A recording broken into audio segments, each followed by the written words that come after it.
hablaremos de la tuberculosis por Mycobacterium. Es una enfermedad que produce pérdidas de peso, pérdidas en la producción y lesión en órganos internos en el ganado bovino.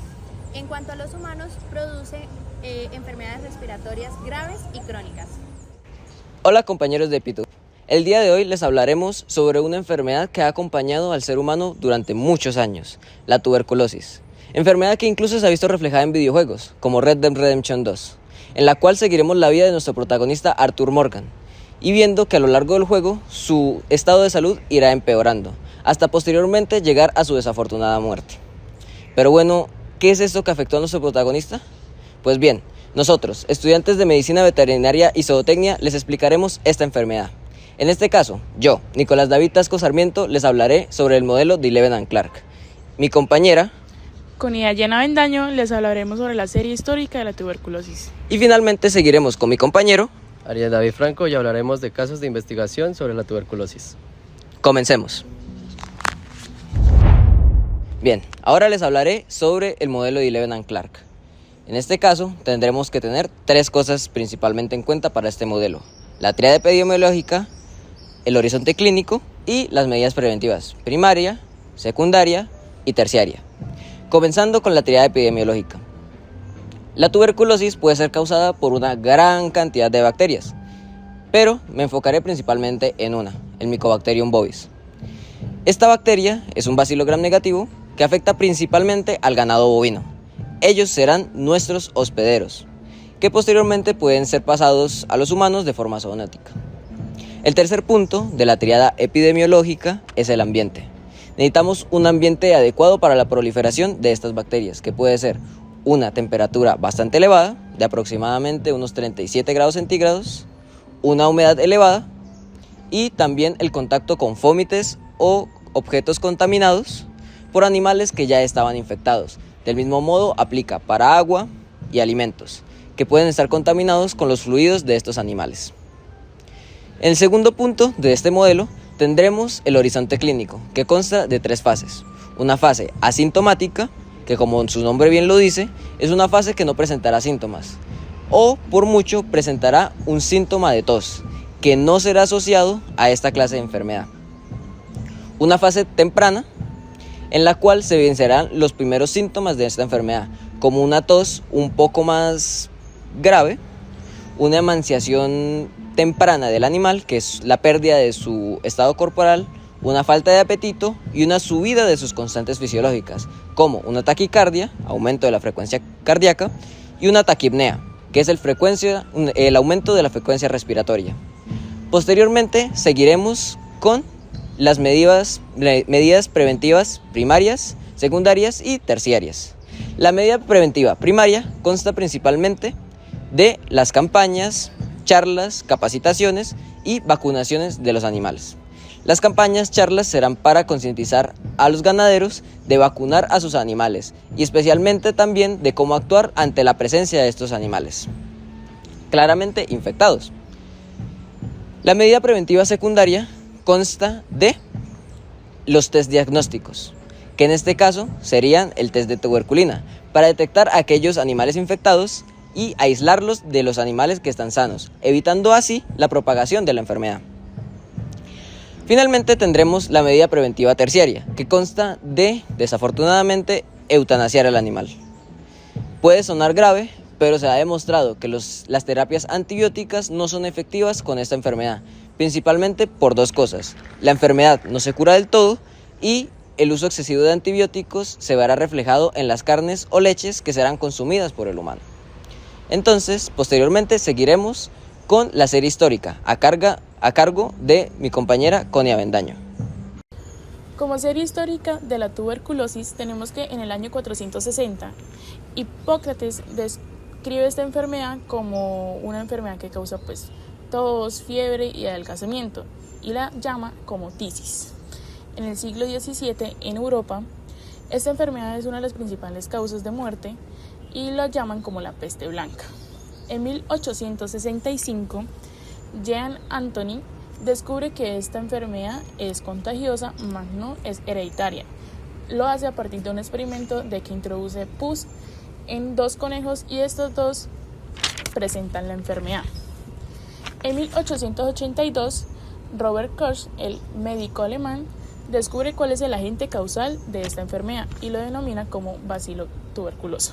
En esto pues podemos decir que anteriormente se reconocía esta enfermedad a partir de su sintomatología, más no por su verificación de su agente.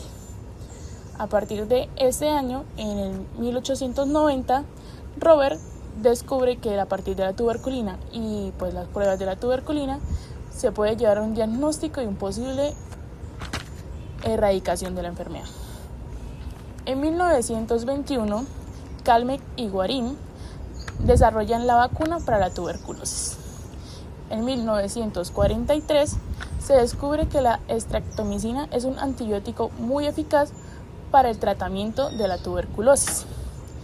Y en 1993 la OMS considera la tuberculosis como una emergencia global.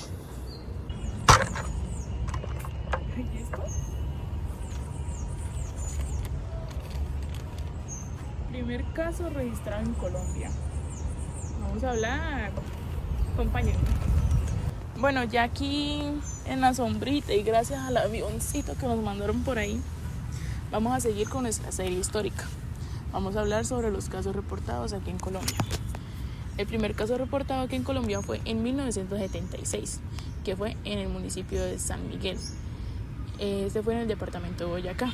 A partir de aquí se empezaron a reportar entre 1 o 3 casos hasta en el 2004, que allí se reportaron 7 casos, que fue en Antioquia, Cundinamarca, Nariño y Boyacá.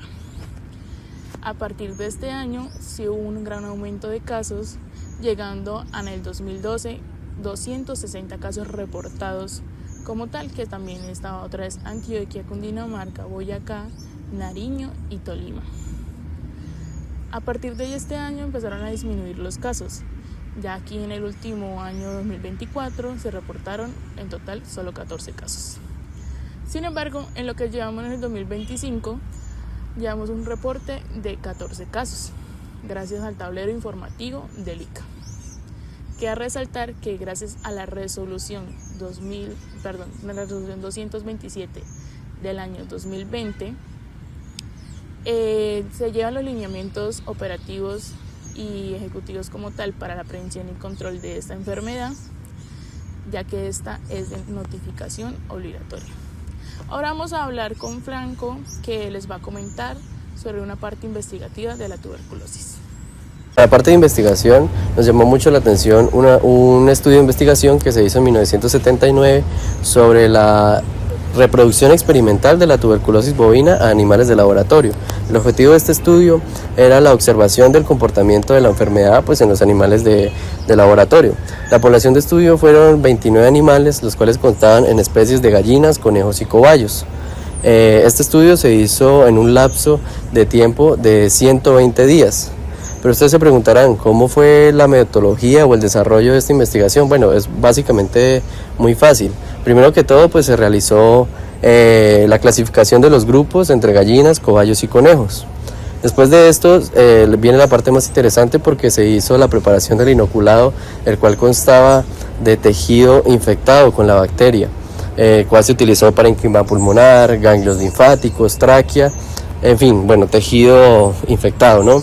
Después de esto se hizo la inoculación. Sobre todo, algo que llama mucho la atención es que en el grupo de los cobayos la inoculación se hizo intraperitoneal y en los otros grupos se hizo una inoculación intramuscular. Después de esto se realizó la observación del comportamiento de los animales a la previa inoculación de la bacteria. Después de esto a los animales que iban muriendo se hacía una necropsia y una histopatología para corroborar tanto los hallazgos macroscópicos como microscópicos que fueran los causales o los síntomas claves de esta enfermedad. Hola, ¿me acompañan allí por los resultados? Vamos a hablar sobre lo que encontramos en la investigación y cuáles fueron los hallazgos más relevantes e importantes en esta investigación. Así que acompáñenme. Bueno, para continuar hablando de los resultados, en las 3 primeras semanas de la investigación no se notó ningún síntoma o signo aparente en ningún grupo, solo la disminución de consumo de alimento en el grupo de los cobayos. Para el 21º día del la investigación empezamos a notar síntomas y signos como secreciones nasales, ganglios reactivos, emanciación de los animales y pelo hirsuto. En el grupo de los cobayos murió uno de ellos. Para el día 30, 32 y 45 de la investigación murieron los grupos de los conejos y los grupos de los cobayos. El grupo de las gallinas no notó ningún síntoma o signo aparente de la enfermedad. Para el día 120, por motivos de investigación, para dar continuidad a las necropsias y a la histopatología, se realizó el sacrificio del grupo de las gallinas. En los hallazgos macroscópicos de conejos y cobayos encontramos organomegalia, como por ejemplo esplenomegalia, hepatomegalia. En el parénquima pulmonar encontramos endurecimiento y tumefacción de áreas y atelectasias de áreas pulmonares. También encontramos granulomas en forma circular y de color blanco. En las gallinas no se notó ningún síntoma o signo aparente y en sus órganos no había ningún cambio morfológico en ellas, algo que nos llama la atención y es muy interesante. En la histopatología confirmamos que los granulomas que encontramos en parénquima pulmonar eran de tuberculosis, puesto que encontramos bacterias y también algo muy importante, las células gigantes, que son las que nos causan estos granulomas. También encontramos congestión en las vénulas y capilares de hígado y los vasos sanguíneos y también de los vasos pulmonares. También se realizaron un frotis sanguíneo para confirmar la presencia de los bacilos que se encontraban diseminados de manera hematógena, es decir, por la sangre, lo cual nos confirma que se había hecho una diseminación importante en todos los sistemas orgánicos de los animales. En el tejido de las gallinas no se notó ningún cambio morfológico. En conclusión, la tuberculosis bovina es una enfermedad de tipo zoonótico que no solo afecta a los bovinos, sino a los humanos y otras especies. Es importante su prevención y control, no solo de las autoridades nacionales de control, sino también de parte del gremio veterinario, del gremio médico humano y del gremio ganadero. Su prevención consta en la detección primaria de los animales infectados, la pasteurización de la leche y la educación pública de la enfermedad. Es importante la relación entre veterinarios y médicos humanos para proteger la salud tanto de animales como de las personas.